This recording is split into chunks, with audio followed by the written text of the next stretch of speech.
What's up, Totally Offensive Army and random YouTubers? So, as it looks currently, MxR Plays just put out an update video on their Jukin Media extortion situation. And I, for one, am glad that the video is finally out because the suspense was fucking killing me. Alright, let's get into it. Guys, we have an update on the Jukin Media situation. We made a video a few days ago. You might have seen it. I did. It got over 1.5 million views. Damn right. So it completely exploded. I think a lot of media outlets even covered it. I think we made like BBC or something. Which blew our minds. It was like, very frightening. Whoa. Yeah. To have a lot of media outlets reach out to me. Never happened before. You guys really helped spread the word, awareness, and pretty much tons of YouTube channels covered it. Young, yeah, Upper Echelon, the Quartering. I just want to say props to the Quartering for covering this. The guy who has the YouTube channel, the Quartering, is actually a really well-spoken guy. He has the ability to speak in such a way that it doesn't seem pedantic and pretentious, but you can tell he's well-educated, and yet what he says is still easily understood by everybody. He's fantastic to hear him speak, and his videos aren't bad either. He's actually got a really cool studio. Flip side of that is, you guys are very scary. So, yeah. Very, very scary. We've learned that Jeannie should never cry, because when she cries, all hell breaks loose. Yeah, yeah. And I did not know that, which I think I told Henry this, but I have told myself I am not crying. I feel like we need I feel like Jeannie could lose 50 cents on the sidewalk and then cry about it in a video, and the entire world would just send her quarters or just start like lighting up her PayPal account with 25-cent increments. That's just kind of how I see it. Nobody makes Jeannie cry. That's the law of the internet.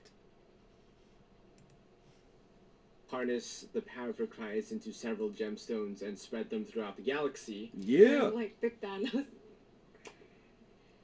They are the Infinity Stone. I think Jukin definitely felt the rage. You know, I'm all for the reasonable emails and what we think that and complaints to Jukin. Yes, what we still believe originally what they did was unfair, but the part where we heard that people were getting doxxed, like personal private information of employees and the executive board of that company were being like released, like that part we did not like and were scared. So I mean, it's really not hard to dox an entire company who's shitting on the little guy. It's really not.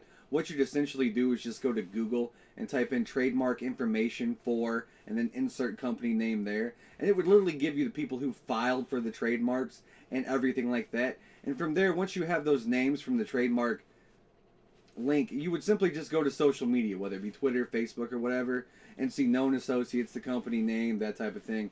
It's actually a really simple process. I used to skip trace for an insurance company. Very simple. If there weren't going to be any positive results, I probably would have hopped on the doxing bandwagon in a few weeks. I'm not going to lie about it. They actually welcomed negotiation, which is a great thing because we're willing to work together. We had a talk. We came to a resolution I'm very happy with. Jeannie is very happy with. Jukin is very happy with. I think in the end it all worked out. I can't say exactly what the terms are, but I think if you guys knew what it was, I think you'd be very happy too. But essentially, well, at this point, Jukin Media has pretty much given up on their Twitter. They've applied for a new company name, which I do believe is called This Is Happening, or This Isn't Happening. Something stupid like that at this point. And I think it's all because of the doxing and the fact that they've received millions of tweets that were pretty much inflammatory and that were just harming their reputation. At this point, I don't think anybody wants to go ahead and sell their videos to Jukin Media ever again. And they have good reason. This situation should have never arisen. This should have never happened. Should be able to make the videos how we want them and really not have to worry, which is pretty much all we wanted. And we've never tried to purposefully infringe on anybody's copyright. As you guys know, we basically go through all the Reddits, and whenever we see a GIF or a video or anything, you know, we'll go through the comments, we'll try to find the YouTube video, we try to find the... Based on how calm they are right now, I'm pretty sure that they had to go ahead and talk about signing an NDA, like a non-disclosure agreement with Jukin Media for the settlement in terms of this deal that's about to take place, which is definitely going to be in Henry and Jeannie's favor, either way you look at it. But I mean, it sucks that they can't talk about it and give us specifics. But at the same rate, I'm really happy that there was a positive outcome to this situation. The original source of where it came from. Jeannie will actually go into Jukin Media's database and search for half an hour looking for whatever videos you can find. Like, we honestly try our best to play YouTube the right way. And again, we have to thank all of you for sticking up for us, coming to our support when we needed it. You know, we got a ton of emails, people doing research for us, people just literally alerting everybody on this planet through Twitter about the situation. Twitter and I do like too. through letting all these other YouTube channels know and really spreading the awareness. Yeah, I think it was a huge learning experience, and I don't think I've ever seen our community be so united for a cause before. Yeah, I think a huge thing we learned is that how much our community really, really like goes to what links you guys go to.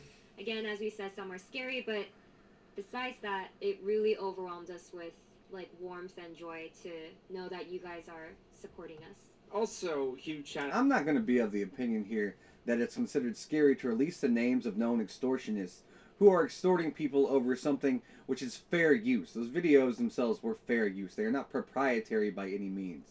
Videos themselves, when not owned by a major network, which are sold through third-party channels for, $2 when people could be making hundreds, if not thousands, on those videos. That's another form of extortion, if you will. I really disagree with the whole this doxing thing was horrible. Like, if you work for a shitty company and you're a shithead, if you play stupid games, then you're gonna win stupid prizes. That's kind of the way I see it. But it's nice that she has compassion for the people who still tried to screw them over. I mean, that's a good quality to have. It takes a lot to have that much compassion. I don't have that much compassion, but she does, and it's very admirable. To the Quartering for reaching out to us like Quartering. almost immediately after it happened. I dig that guy. Basically guiding me through most of it and making sure that I stuck up for myself. Yeah, and basically like helping you keep your sanity for the past like couple or so days. I'm actually a fan of his channel too. I actually really like his videos. He has a lot of good opinions on things. And yeah, we're just glad we have this whole thing kind of taken care of. We can move past it all, finally focus on making videos that you guys want to see and not having to stress about this, which is freaking amazing. So thank you guys so much for your support, and we'll see you guys in the next one. Hell yeah. Peace. Glad it worked out. I'm so glad it worked out for him. This could have went a lot of ways. And this way, at least at the same time, even though they didn't disclose what happened, I mean, personally, if I were going to offer a hypothesis and just say what could have happened, it's probably they just went ahead and paid supposedly, for the licensing, which was like $49 and change, and then maybe a couple $100 just for the videos they used without the licensing. And I'm sure they got a hefty refund from the original payment they made of $2,000 that led to them being extorted because Jukin Media thought that these YouTubers were the ATM of YouTubers, that kind of thing. But I don't think Jukin Media is going to show its ugly face in social media again and try to actually, acquire more videos and try to do this to more people. And I'm pretty sure that there's going to be a lot of YouTubers out there going through their copyright strikes now, if they've had a copyright strike, and evaluating whether or not that strike is from Jukin Media or because of Jukin Media, and then saying it's a fraudulent strike and calling Jukin Media out on it. I think this is just one case of many that's probably to come. And I mean, I'm kind of looking forward to it because, like I said, I'm a big proponent for fighting for the underdog, and I hate people who treat other people like shit just because they have a little bit of status and a little bit of money. There's definitely something wrong with that, and it should never happen. Alright, guys. Until next time.